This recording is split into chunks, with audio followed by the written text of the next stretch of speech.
Police गिरफ्त में दिखाई दे रहा यह वही आरोपी गोलू है जिसे पुलिस ने 11 महीने बाद गिरफ्तार किया है। वहीं हैं दूसरी तस्वीरें जिन्हें हम आपको साफ तौर से नहीं दिखा सकते।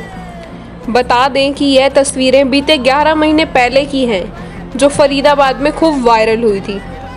मामला डबुआ इलाके का है जब सोनू गुप्ता और उसकी मां पर खुद सोनू के भाई भतीजे और कुछ बाहर से बुलाए बदमाशों ने सोनू के घर में घुसकर न केवल सोनू पर लाठी, डंडे और अन्य तेजधार हथियारों से हमला कर बुरी तरह से घायल कर दिया, बल्कि सोनू की 75 वर्षीय बुजुर्ग मां सहित सोनू के पूरे परिवार पर हमला कर लहूलुहान कर दिया और मौके से फरार हो गए।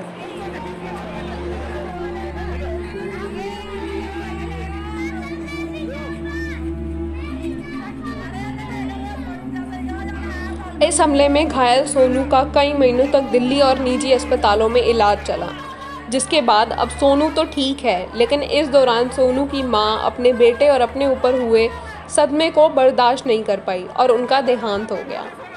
लेकिन सोनू ने अपनी कानूनी लड़ाई जारी रखी और आखिरकार सोनू को अब 11 महीने बाद इंसाफ मिला। राहुल, सोनू 11 महीने पहले हमला हुआ था आपके ऊपर, अब एक गिरफ्तार की गई है, कितने संतुष्ट हैं आप, क्या कहना चाहेंगे? मैं जी मेरे ऊपर हमला करा था 25/4/2021 को। मेरे भतीजे वहाँ 8-9 जने थे। उसमें ये 3 बंदों की अरेस्टिंग हुई है, 2 बंदों की बेल हो चुकी है, 2 लेडीज़ों की, और एक को 14 दिन के लिए जेल भेज दिया गया है। जिसमें जो पहले एसएचओ साहब थे सोहनपाल जी और आईओ थे उसमें उदयपाल जी, दिनेश एसआई और एक बलवान जी थे।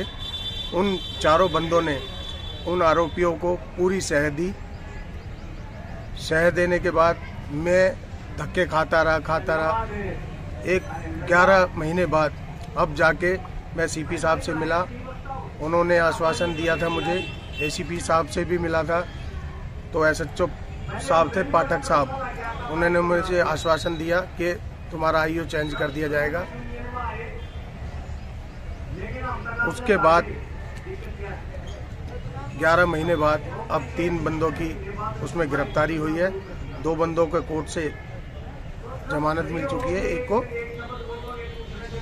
इतनी देर दिन बीत जाने के बाद पुलिस ने कार्रवाई की है, क्या कहेंगे इसको लेकर आप? पुलिस जी, ये जो सोहनपाल जी थे और उदयपाल जी थे, आईओ दिनेश थे, बलवान थे, इन ने आरोपियों को पूरी सह दी थी और मेरी मां पर 75 वर्षीय हमला करा था। इन एसएचओ ने, उदयपाल जी ने, आईओ बलवान ने मेरी मां से गलत सलत व्यवहार करते थे। मैंने इनकी काफी शिकायतें भी लगाई। पुलिस की तरफ से प्रॉपर कार्रवाई की गई है, आरोपी अरेस्ट कर लिया गया है, क्या कहना चाहेंगे पुलिस प्रशासन के लिए? पुलिस प्रशासन के लिए मैं कमिश्नर साहब का बहुत बहुत धन्यवाद कहता हूं। जो मैं 16/3 को उनके पास बच्चों के साथ पेश हुआ था, उन्होंने मुझको आश्वासन दिया था कि तुम्हारा मुजरिम बच रहे हैं, अरेस्ट हो जाएंगे। और मैं पाठक साहब का बहुत बहुत धन्यवाद करना चाहता हूं, एसएचओ साहब का, और जो हमारे श्री भगवान जी अब प्रेजेंट में डबुआ के एसएचओ हैं, उनका भी बहुत बहुत दिल से धन्यवाद करना चाहता हूं।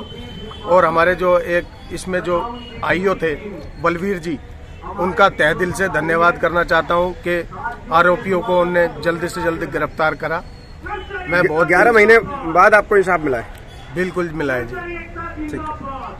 डबुआ पुलिस द्वारा 11 महीने बाद हुए इस कार्यवाही से सोनू अब संतुष्ट नजर आ रहे हैं और पुलिस कमिश्नर विकास कुमार अरोड़ा सहित डबुआ पुलिस के तत्कालीन एसएचओ महेंद्र पाठक सहित वर्तमान एसएचओ श्री भगवान का धन्यवाद कर रहे हैं और उनसे उम्मीद जताई जा रही है कि पुलिस उसे पूरा न्याय दिलवाएगी।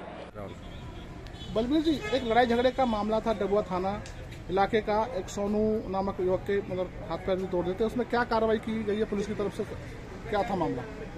ये 27/4/2021 का मामला है। 178 नंबर एफआईआर दर्ज हुई थी।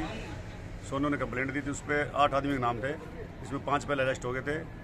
2 लेडीज ने एंटीसिपेटरी बेल लगाई, उनकी बेल मंजूर होने पर शामिल तफ्तीश कर लिए गए हैं। और एक मुलजिम था अमन और गोलू, उसको अरेस्ट करके वो फिलहाल जेल में है। बाकी मुकदमे तफ्तीश जारी है। वजह क्या थी सर इसकी लड़ाई झगड़े की, कुछ जांच में आपने पाया हो? इनका मकान के ऊपर लेकर कोई डिस्प्यूट चल रहा है दोनों परिवारों में, उसी बात पे झगड़ा हुआ। अब फिलहाल कितने लोग और अभी इसमें शामिल? सभी मुलजिम अरेस्ट हो गए हैं, कोई मुलजिम बकाया नहीं फिलहाल।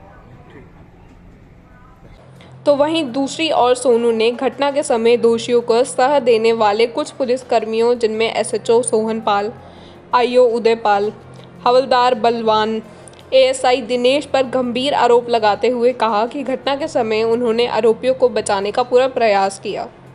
लेकिन सोनू ने बताया कि पुलिस महकमे में सच्चे और अच्छे पुलिसकर्मी आज भी हैं, जिनके चलते उसे अब पूरा इंसाफ मिलने की उम्मीद है।